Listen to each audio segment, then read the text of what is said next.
भारतीय संविधान वकीलों का स्वर्ग है, किसका कथन है? ऑप्शन है ए जवाहरलाल नेहरू, बी जेनिंग्स, सी केसी वियर और डी एवी डाइसी।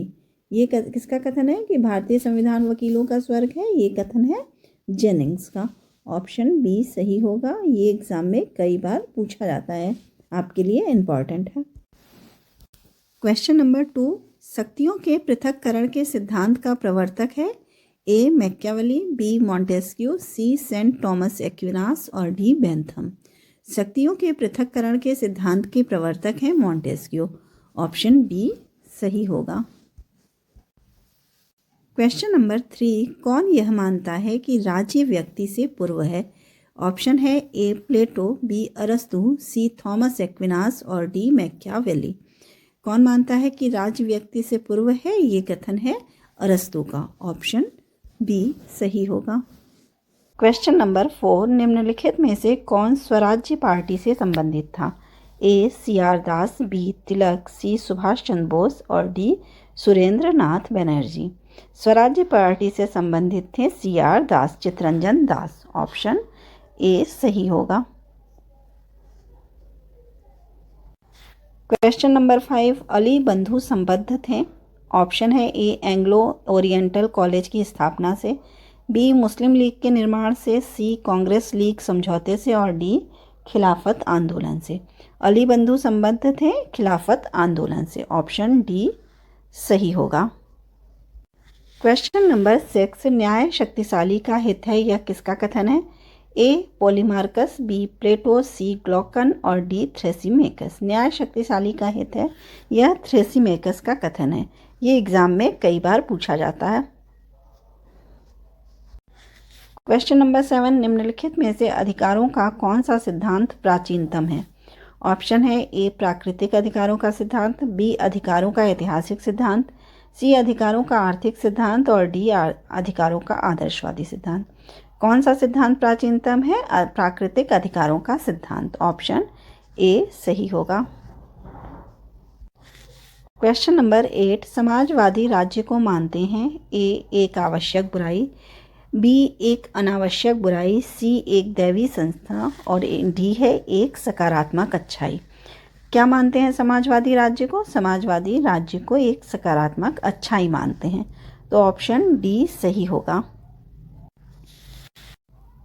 क्वेश्चन नंबर 9, निम्नलिखित में से कौन इस कथन से संबद्ध है कि यदि संप्रभुता संपूर्ण न होगी तो राज्य का अस्तित्व न होगा? ऑप्शन है ए हॉब्स, बी ऑस्टिन, सी हॉलैंड और डी हीगल। ये कथन है ऑस्टिन का। ऑप्शन बी सही होगा। क्वेश्चन नंबर 10, किसने संघात्मक सरकार की परिभाषा देते हुए कहा कि वह राष्ट्रीय एकता एवं सत्ता तथा राज्य के अधिकारों में सामंजस्य स्थापित करने का एक राजनीतिक संयंत्र है? ऑप्शन है ए केसी वियर, बी हरमन फाइनर, सी एवी डाइसी और डी एल डी वाइट। किसका ये कथन है? ये कथन है एवी डाइसी का। ऑप्शन सी सही होगा। क्वेश्चन नंबर 11, केंद्र में अंतरिम सरकार की स्थापना हुई थी ए क्रिप्स मिशन के आने के बाद, बी क्रिप्स मिशन के आने के पहले, सी माउंटबेटन की योजना के पेश करने के बाद और डी कैबिनेट मिशन के आने के बाद। केंद्र में अंतरिम सरकार की स्थापना हुई थी कैबिनेट मिशन के आने के बाद, सितंबर 1946 में। ऑप्शन डी सही होगा। किसके नेतृत्व में? जवाहरलाल नेहरू के नेतृत्व में सितंबर 1946 में अंतरिम सरकार की स्थापना हुई थी। क्वेश्चन नंबर 12, प्लेटो के साम्यवाद और आधुनिक साम्यवाद में समता है क्योंकि ए दोनों व्यक्ति की तुलना में राज्य एवं समाज को अधिक महत्व देते हैं, बी दोनों आदर्श राज्य को प्राप्त करना चाहते हैं, सी दोनों त्याग में विश्वास करते हैं, डी दोनों व्यक्ति के अधिकारों पर अधिक बल देते हैं। क्यों है प्लेटो के साम्यवाद और आधुनिक साम्यवाद में समता? क्योंकि जो दोनों ही क्या है, व्यक्ति की तुलना में राज्य एवं समाज को अधिक बल देते हैं। तो ऑप्शन ए सही होगा। क्वेश्चन नंबर 13, ऑस्टिन के संप्रभुता के सिद्धांत की आलोचना किसने की? ए व्यक्तिवादियों ने, बी उपयोगितावादियों ने, सी बहुलवादियों ने और डी श्रम संघवादियों ने। ऑस्टिन के संप्रभुता के सिद्धांत की आलोचना की थी बहुलवादियों ने। ऑप्शन सी सही होगा। क्वेश्चन नंबर 14, यह कथन किसका है? ईश्वर जिसने हमें जन्म दिया उसी ने स्वतंत्रता भी प्रदान की। ऑप्शन है ए मिल, बी जेफरसन, सी लॉस्की और डी गांधी। किसने कहा है ये कथन है जेफरसन का। ऑप्शन बी सही होगा। ये भी कई बार एग्जाम में पूछा जाता है। क्वेश्चन नंबर 15, प्लेटो के अनुसार आदर्श राज्य का पहला विकृत स्वरूप है। ऑप्शन ए लोकतंत्र, बी निरंकुश तंत्र, सी अल्पतंत्र और डी सम्मान तंत्र। आदर्श राज्य का पहला विकृत रूप क्या है? सम्मान तंत्र। ऑप्शन डी सही होगा। क्वेश्चन नंबर 16, निम्नलिखित में से कौन राज्य को वर्ग शासन का परिणाम तथा उपकरण मानता है? ए है मार्क्स, बी हॉब्स, सी मिल और डी ग्रीन। कौन राज्य को वर्ग शासन का परिणाम मानता है? मार्क्स। ऑप्शन ए सही होगा। Question number 17, two treatises on civil government के लेखक हैं A Hobbes, B Locke, C Rousseau और डी ग्रीन। कौन है two treatises on civil government के लेखक? लॉक हैं। ऑप्शन बी सही होगा। ये क्वेश्चन कई बार एग्जाम में पूछा जाता है। नंबर 18, आधुनिक युग में पुलिस राज्य की अवधारणा पुरानी पड़ गई है। इसका कारण है ए राष्ट्रीय प्रभुसत्ता संपन्न राज्य का उदय, बी धर्मतंत्रात्मक राज्य का उदय, सी धर्मनिरपेक्ष राज्य का उदय और डी एक कल्याणकारी राज्य का उदय। क्यों पुलिस राज्य की अवधारणा पुरानी पड़ गई है? क्योंकि आज जो है कल्याणकारी राज्य का उदय हो गया है। तो ऑप्शन डी यहाँ सही होगा। क्वेश्चन नंबर 19, मार्क्सवादी समाजवाद के अनुसार समाजवादी राज्य में राज्य ऑप्शन ए पूरी तरह अनावश्यक है, बी आवश्यक है, सी किसी भी वर्ग की विचारधारा का प्रतिनिधि नहीं करता, सी डी समाप्त कर दिया जाता है। मार्क्सवादी समाजवाद के अनुसार समाजवादी राज्य में राज्य आवश्यक है। ऑप्शन बी सही होगा। क्वेश्चन नंबर 20, सामाजिक न्याय से तात्पर्य है। ऑप्शन है ए सभी को समान राजनीतिक अधिकार प्राप्त हो, बी सभी को समान आर्थिक अधिकार प्राप्त हो, सी सभी को धार्मिक स्वतंत्रता का अधिकार प्राप्त हो और डी सभी प्रकार के भेदभाव यथा जाति, रंग, धर्म, लिंग आदि पर आधारित सुविधा समाप्त हो। सामाजिक न्याय से तात्पर्य क्या है? कि सभी प्रकार के भेदभाव समाप्त हों, जो कि जाति, धर्म, लिंग आदि पर आधारित सुविधा समाप्त होती हो। Question number 21, John Stuart Mill के स्वतंत्रता के सिद्धांत के बारे में निम्नलिखित कथनों में से कौन सा एक सही है? ऑप्शन है ए मिल की स्वतंत्रता की अवधारणा उपयोगितावाद से तार्किक रूप से सुसंगत है, बी मिल की स्वतंत्रता की अवधारणा उपयोगितावाद से विसंगत है, सी अधिकतम लोगों के अधिकतम हित की प्राप्ति में मिल स्वतंत्रता को अपरिहार्य साधन मानता है और डी मिल का विचार है कि स्वतंत्रता के बिना मनुष्य बौद्धिक और नैतिक पूर्णता प्राप्त नहीं कर सकता और एक आदर्श मनुष्य नहीं बन सकता। क्या होगा सही? क्या है कि जॉन स्टुअर्ट मिल जो है स्वतंत्रता के सिद्धांत के बारे में क्या सही है उसके विचार? ऑप्शन डी यहाँ सही होगा। मिल का विचार है कि स्वतंत्रता के बिना मनुष्य बौद्धिक और नैतिक पूर्णता प्राप्त नहीं कर सकता और एक आदर्श मनुष्य नहीं बन सकता। क्वेश्चन नंबर 22, मौलिक अधिकार और मूल कर्तव्य में मौलिक अंतर है। ऑप्शन ए मौलिक अधिकार राज्य द्वारा नागरिकों को प्रदत्त हैं जबकि मूल कर्तव्य नागरिकों के दायित्व के रूप में वर्णित हैं, बी मौलिक अधिकार और मौलिक कर्तव्य परस्पर पूरक हैं, सी मौलिक अधिकार व्यक्ति विशेष के लिए हैं जबकि मूल कर्तव्य सभी नागरिकों के लिए हैं, डी उपरोक्त सभी सत्य है। मौलिक अधिकार और मूल कर्तव्य में प्रमुख अंतर ये है कि मौलिक अधिकार राज्य द्वारा नागरिकों को प्रदत्त हैं जबकि मूल कर्तव्य नागरिकों के दायित्व के रूप में वर्णित हैं। ऑप्शन ए सही होगा। क्वेश्चन नंबर 23, भारतीय और अमेरिकी संघवाद में जिस एक बिंदु पर समानता पाई जाती है वह है। ऑप्शन ए अवशिष्ट शक्तियों का केंद्र के पास होना, बी अवशिष्ट शक्तियों का राज्य के पास होना, सी कुछ विषयों में समवर्ती अधिकार का होना, डी केंद्र और राज्य के बीच विवाद होने पर सर्वोच्च न्यायालय का पंचायत करना। क्या होगा सही? ऑप्शन डी केंद्र और राज्य के बीच विवाद होने पर सर्वोच्च न्यायालय का पंचायत करना। क्वेश्चन नंबर 24, संसद संविधान के किसी भी भाग को संशोधित कर सकती है, किंतु यह संविधान के मूलभूत ढांचे को परिवर्तित नहीं कर सकती। भारतीय सर्वोच्च न्यायालय ने किस ऐतिहासिक वाद में कहा? ऑप्शन ए केशवानंद भारतीवाद, बी गोलकनाथवाद, सी मिनर्वा मिल्स वाद और डी मेनका गांधी वाद। किस वाद में कहा? केशवानंद भारतीवाद में। ऑप्शन ए सही होगा। क्वेश्चन नंबर 25, यदि राजा संपत्तिवान अथवा समृद्धशाली है तो वह अपनी प्रकृतियों को समृद्धि प्रदान करता है। प्रकृतियों को वही गौरव प्राप्त है जो राजा को है, अतः राजा सुस्थिर एवं अक्षय शक्ति का स्रोत है। यह किसका कथन है? ऑप्शन है ए मनु, बी कौटिल्य, सी कामंदक और डी शुक्र। किसका कथन है? ये कथन है कौटिल्य का। ऑप्शन बी सही होगा। 6, फासिज्म किस भाषा से लिया गया है? ऑप्शन है ए ग्रीक, बी लैटिन, सी फ्रेंच और डी अंग्रेजी। फासिज्म जो है, फांसीवाद, ये फैसियो शब्द से लिया गया है जो कि लैटिन भाषा का शब्द है और इसका अर्थ क्या होता है? छड़ का बंडल। ऑप्शन बी यहाँ सही होगा, लैटिन भाषा का ये शब्द है। क्वेश्चन नंबर 27, मुसोलिनी किस निम्न में से किस दार्शनिक से प्रभावित था? A Lenin, B Pareto, C Hegel और डी मिल। मुसोलिनी जो है वो किससे ज़्यादा प्रभावित था? वो हीगल से प्रभावित था, तो ऑप्शन सी यहाँ सही होगा। क्वेश्चन नंबर 28, फासिस्टों के अनुसार अधिकारों का स्रोत है? ए राज्य, बी प्रकृति, सी समाज और डी अधिकार। कौन है फासिस्टों के अनुसार अधिकारों का स्रोत? राज्य है। ऑप्शन ए सही होगा। क्वेश्चन नंबर 29, वर्तमान में कहाँ फांसीवादी राज्य मौजूद है? ऑप्शन है A France, B Belgium, C Italy और डी कहीं नहीं।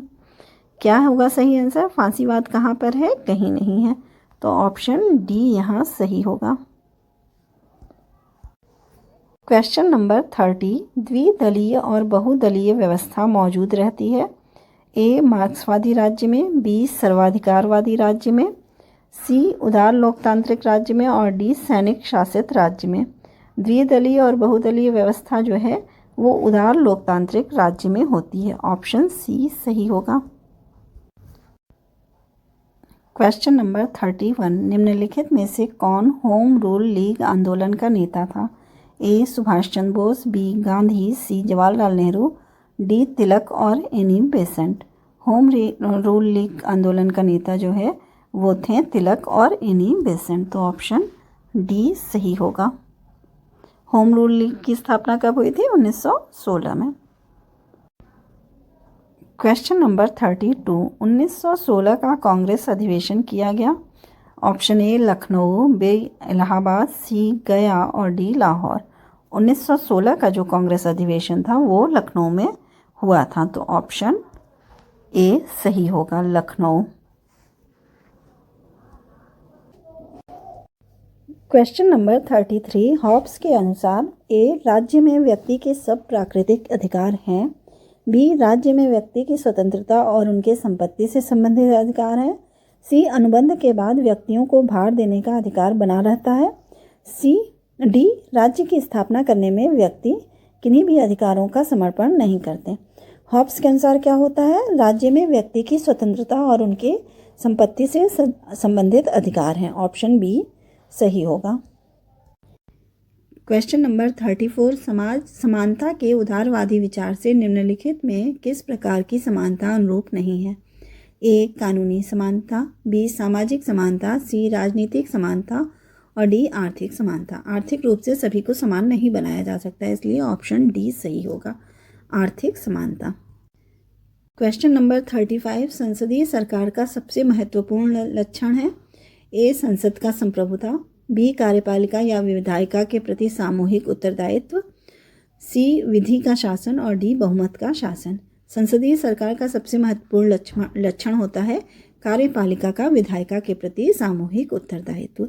ऑप्शन बी सही होगा। क्वेश्चन नंबर 36, दार्शनिक राजा का सिद्धांत किसने प्रतिपादित किया था? ए कौटिल्य ने, बी प्लेटो ने, सी अरस्तु ने और डी महात्मा गांधी ने। दार्शनिक राजा का सिद्धांत प्रतिपादित किया था प्लेटो ने। ऑप्शन बी सही होगा। क्वेश्चन नंबर 37, निम्नलिखित वक्तव्यों को पढ़िए तथा नीचे दिए गए कोट से अपना उत्तर चुनिए। पहला है, भारतीय सर्वोच्च न्यायालय ने पृथक्करण सिद्धांत प्रतिपादित किया। दूसरा है, इसने विकासशील व्याख्या का सिद्धांत प्रवर्तित किया। तीसरा है, न्यायिक पुनरावलोकन के अंतर्गत यह राष्ट्रपति को संवैधानिक मामलों में सलाह देता है। और चौथा है, यह निहित अधिकार रखता है। इसमें हमें कोट से बताना है कौन कौन सा सही है। तो यहाँ सही क्या है? सही है पहला, भारतीय सर्वोच्च न्यायालय ने पृथक्करण सिद्धांत प्रतिपादित किया है। और दूसरा क्या सही है? दूसरा भी यही सही है कि इसने विकासशील व्याख्या का सिद्धांत प्रवर्तित किया है, जबकि तीसरा और चौथा गलत है। तो हमारा आंसर सही होगा कोट ए, पहला और दूसरा सही है। क्वेश्चन नंबर 38, भारतीय संविधान के अध्याय 3 में निम्नलिखित में से कौन वर्णित नहीं है? ए, शांतिपूर्ण और निरायुध सम्मेलन का अधिकार। बी, भारत के राज्य क्षेत्र के किसी भी भाग में निवास करने और बस जाने का अधिकार। सी, काम पाने का अधिकार। डी, कोई भी वृत्ति उपजीविका व्यापार करने का अधिकार। कौन सा अधिकार नहीं है वर्णित? काम पाने का अधिकार। ऑप्शन सी सही होगा। Question number 39, state and revolution पुस्तक के लेखक कौन है? ऑप्शन है ए, स्टालिन, बी, लेनिन, सी, ग्राम्सी और D, Bernstein. State and revolution पुस्तक के लेखक लेनिन हैं। ऑप्शन बी सही होगा। क्वेश्चन नंबर 40, नागरिकों और प्रजाजनों पर विधि से अमर्यादित सर्वोच्च शक्ति संप्रभुता की यह परिभाषा किसने दी है? ऑप्शन है ए, मैकियावेली, बी, बोंदा, सी, हॉब्स और डी, ऑस्टिन। ये परिभाषा दी है बोंदा ने। ऑप्शन बी सही होगा। क्वेश्चन नंबर 41, किसने यह कहा था कि नीति निर्देशक सिद्धांत उस चेक के समान है जो सुधार के आधार पर भुनाया जा सकता है? Option A, Nehru, B, Gandhi, C, professor K T. Shah और डी, अंबेडकर। ये जो कथन है ये है प्रोफेसर के.टी. शाह का। ऑप्शन सी सही होगा। ये क्वेश्चन कई बार एग्जाम में पूछा जाता है। क्वेश्चन नंबर 42, संविधान के निर्माण में कुल कितना खर्च हुआ? Option A 5 crore, option B 8 crore, option C 6 crore और ऑप्शन डी 10 करोड़। कितना खर्च हुआ था संविधान के निर्माण में? 6 करोड़ खर्च हुआ था। तो ऑप्शन सी सही होगा। क्वेश्चन नंबर 43, हेयर प्रणाली के अंतर्गत प्रत्येक मतदाता के पास कितने मत होते हैं? ऑप्शन ए, उतने वोट जितनी सीटें भरी जानी हैं। बी, केवल 1 वोट। सी, 3 वोट और डी, जितनी सीटें भरी जानी हैं उनसे 1 कम वोट। कितने वोट होते हैं मतदाता के पास? उतनी वोट जितनी सीटें भरी जानी हैं। तो ऑप्शन ए सही होगा। क्वेश्चन नंबर 44, भारतीय राष्ट्रीय कांग्रेस की स्थापना कब हुई? ऑप्शन ए 1884 ईस्वी में, बी 1885 ईस्वी में, सी 1887 ईस्वी में और डी 1889 ईस्वी में। कब हुई थी कांग्रेस की स्थापना? कांग्रेस की स्थापना हुई थी 1885 ईस्वी में। ऑप्शन बी सही होगा। क्वेश्चन नंबर 45, राज्यों में द्वैध शासन प्रणाली किस एक्ट के द्वारा लागू की गई है? ऑप्शन ए 1919 का अधिनियम, बी 1909 का अधिनियम, सी 1935 का अधिनियम और डी 1937 का अधिनियम। राज्यों में द्वैध शासन प्रणाली जो है वो 1919 के अधिनियम से लागू हुई थी। तो ऑप्शन ए सही होगा। क्वेश्चन नंबर 46, गांधी के राजनैतिक गुरु कौन थे? ऑप्शन है ए तिलक, बी गोखले, सी एम.जी. रानाडे और डी अरविंद घोष। गांधी जी के राजनीतिक गुरु जो है वो गोखले थे। तो ऑप्शन बी यहाँ सही होगा। और गोखले के राजनीतिक गुरु जो थे वो एम.जी. रानाडे थे। क्वेश्चन नंबर 47, केंद्र में द्वैध शासन प्रणाली किस अधिनियम द्वारा लागू की गई? ऑप्शन ए 1935 का अधिनियम, बी 1919 का अधिनियम, सी 1909 का अधिनियम और डी 1947 का अधिनियम। केंद्र में द्वैध शासन प्रणाली जो है वो 1935 के अधिनियम से लागू हुई। तो ऑप्शन ए सही होगा। 48, रूसो के अनुसार आदर्श राज्य की जनसंख्या कितनी होनी चाहिए? ऑप्शन है ए 1000, बी 10,000, सी 1 लाख और डी 5040। रूसो के अनुसार जो है आदर्श राज्य की संख्या होनी चाहिए 10,000, जबकि प्लेटो के अनुसार क्या है 5040 है। ये दोनों ही क्वेश्चन इंपॉर्टेंट हैं। तो रूसो के अनुसार आदर्श राज्य की जनसंख्या 10,000 होनी चाहिए। क्वेश्चन नंबर 49, भूमि राज्य का आवश्यक तत्व है, इसका प्रतिपादन सर्वप्रथम किसने किया? ए क्लबर, बी प्लेटो, सी लॉक और डी रूसो। किसने कहा कि भूमि राज्य का आवश्यक तत्व है? ये सबसे पहले क्लबर ने कहा। ऑप्शन ए सही होगा। क्वेश्चन नंबर 50, हॉब्स के सामाजिक समझौते में लोगों ने लेवियाथन को ऑप्शन ए केवल विद्रोह का अधिकार सौंपा, बी केवल धार्मिक अधिकार सौंपा, सी लगभग सभी अधिकार सौंपा और डी केवल राजनीतिक अधिकार सौंपा। हॉब्स के सामाजिक समझौते में लोगों ने लेवियाथन को लगभग सभी अधिकार सौंप दिए थे, तो ऑप्शन सी सही होगा। क्वेश्चन नंबर 51, संकल्प न की शक्ति राज्य का आधार है, किसने कहा है? ऑप्शन है ए मिल, बी ग्रीन, सी लॉस्की और डी मैकाइवर। ये कथन है ग्रीन का और ये क्वेश्चन कई बार पूछा जाता है। क्वेश्चन नंबर 52, एक नगर की स्थापना बिना भूमि के संभव है, परंतु बिना ईश्वर में विश्वास के राज्य स्थापित नहीं हो सकता, किसने कहा है? ए मिल, बी ग्रीन, सी प्लूटार्क और डी रूसो। किसने कहा है? ये कथन है प्लूटार्क का। ऑप्शन सी सही होगा। क्वेश्चन नंबर 53, राजा तथा ईश्वर में इतनी अधिक समानता है कि यह कहना उचित है कि राजा ईश्वर है, किसने कहा है? ए लॉक, बी जेम्स प्रथम, सी जेलिनेक और डी हॉब्स।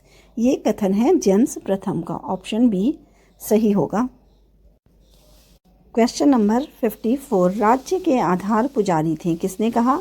ए बुज़बे, बी बर्गेस, सी फिगिस, डी फ्लीमर। राज्य का आधार पुजारी थे, ये कहा है बर्गेस ने।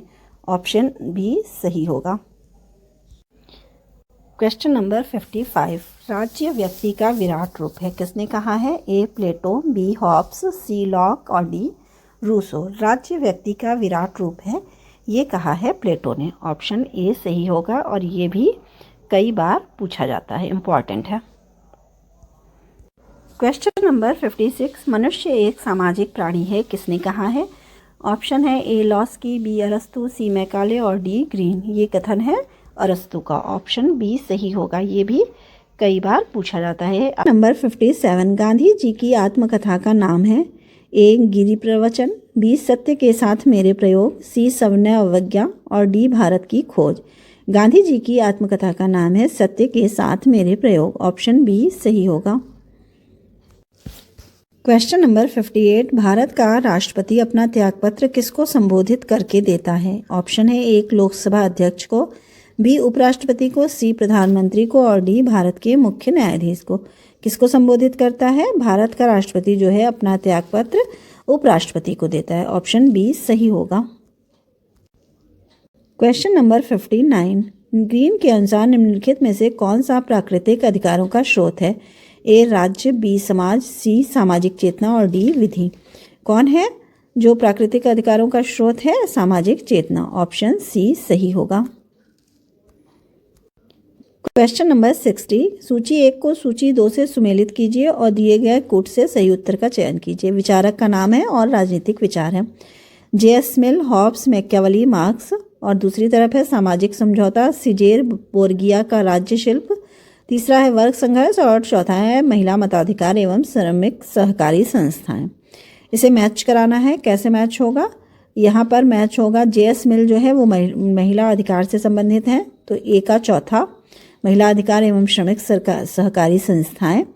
दूसरा जो है हॉब्स का जो है वो सामाजिक समझौता है। मैकियावेली का संबंध है सीजेर बोर्गिया का राज्यशिप से और मार्क्स का संबंध है वर्ग संघर्ष से। तो हमारा आंसर क्या हुआ? 4 1 2 3। 4 1 2 3 जहाँ होगा वही हमारा आंसर होगा। तो ऑप्शन डी 4 1 2 3 है, हमारा यही आंसर होगा। अगर आपको मेरी ये वीडियो पसंद आई हो तो प्लीज़ लाइक और सब्सक्राइब करें। Thank you.